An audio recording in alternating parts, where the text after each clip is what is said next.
ചേറ്റിൽ വെട്ടിയ ഭഗവതി ക്ഷേത്രം.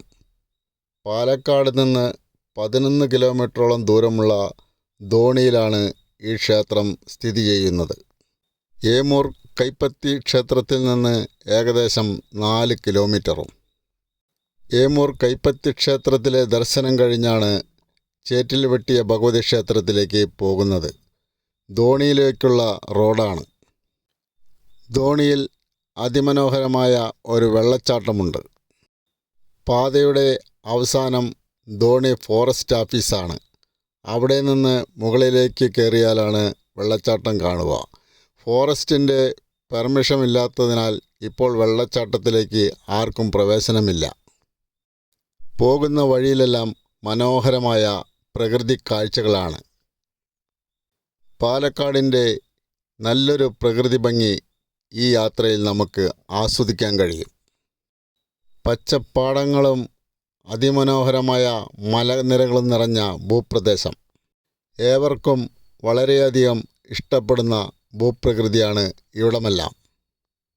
Dhoni forest office എത്തുന്നതിന് മുമ്പ് ഇടതുവശത്തു കൂടിയുള്ള ചെറിയ വഴിയിലൂടെയാണ് ഈ ക്ഷേത്രത്തിലേക്ക് പോകേണ്ടത്. ചെറിയ മൺപാതയാണ്. വഴി നേരെ ചെല്ലുന്നത് ക്ഷേത്ര കവാടത്തിലേക്കാണ്. കവാടം കഴിഞ്ഞാൽ മനോഹരമായ ഒരു ക്ഷേത്രം നമുക്ക് ദർശിക്കാൻ സാധിക്കും. വളരെ പുരാതനമായ ഐതിഹ്യം നിറഞ്ഞ ക്ഷേത്രമാണ് ചേറ്റിൽ വെട്ടിയ ഭഗവതി ക്ഷേത്രം.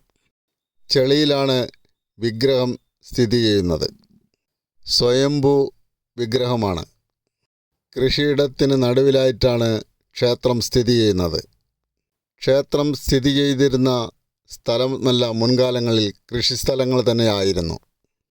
ഒരു കൃഷിക്കാരൻ കൃഷി ആവശ്യത്തിനായി ചേറിൽ കൈക്കോട്ട് കൊണ്ട് വെട്ടുമ്പോൾ എവിടെയോ വെട്ടുകൊണ്ട പാറയുടെ ഭാഗത്തുനിന്ന് രക്തം വരുന്നത് കണ്ട് ഭയപ്പെട്ട് അദ്ദേഹം തിരിഞ്ഞോടി. പിന്നീട് പരിസരത്തിലെ പ്രമാണിമാർ വന്ന് മണ്ണെല്ലാം മാറ്റിയപ്പോൾ ഒരു വിഗ്രഹം കണ്ടു. ഭഗവതിയുടെ വിഗ്രഹം. കൈക്കോട്ട് കൊണ്ട് വെട്ടുകൊണ്ട പാടും അതിലുണ്ടായിരുന്നു. അതാണ് ഇവിടത്തെ പ്രതിഷ്ഠ. ക്ഷേത്രത്തിന് മേൽക്കൂരയില്ല.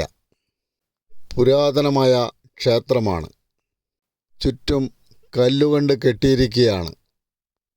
ക്ഷേത്രത്തിന് പരിസരത്ത് ശിവൻ്റെയും മറ്റും ക്ഷേത്രങ്ങളുണ്ട്. വളരെ മനോഹരമായ അന്തരീക്ഷത്തിൽ സ്ഥിതി ചെയ്യുന്ന ഒരു ക്ഷേത്രം തന്നെയാണ് ചേറ്റിൽ വെട്ടിയ ഭഗവതി ക്ഷേത്രം. ധാരാളം ഭക്തർ ഇവിടെ വന്നു പോകുന്നുണ്ട്. ക്ഷേത്രത്തിന് പരിസരത്തെ പ്രകൃതി ഭംഗി ആരെയും ആകർഷിക്കും. ചുറ്റും മനോഹരമായ കൃഷിയിടങ്ങളാണ്. പച്ചപ്പാടങ്ങൾ നിറഞ്ഞ പ്രദേശം. ധോണിമലയുടെ മനോഹരമായ കാഴ്ചയും നമ്മൾക്ക് ഇവിടെ നിന്ന് കാണാൻ സാധിക്കും. നിശബ്ദമായ ഗ്രാമാന്തരീക്ഷവും മനോഹരമായ പ്രകൃതി ഭംഗിയും മനോഹരമായ കൊച്ചു ക്ഷേത്രവും ആരെയും ആകർഷിക്കും. അതുകൊണ്ട് തന്നെ ഏവർക്കും വളരെയധികം ഇഷ്ടപ്പെടുന്ന ഒരു ക്ഷേത്രം തന്നെയാണ് ചേറ്റിൽ വെട്ടിയ ഭഗവതി ക്ഷേത്രം. ധോണിമലയുടെ താഴ്വരയിൽ തന്നെയാണ് ഈ ക്ഷേത്രവും സ്ഥിതി ചെയ്യുന്നത്. ഏമൂർ ഭഗവതി ക്ഷേത്രം സന്ദർശിക്കുന്നവർ തീർച്ചയായും കണ്ടിരിക്കേണ്ട ഒരു ക്ഷേത്രമാണ് ചേറ്റിൽ വെട്ടിയ ഭഗവതി ക്ഷേത്രം.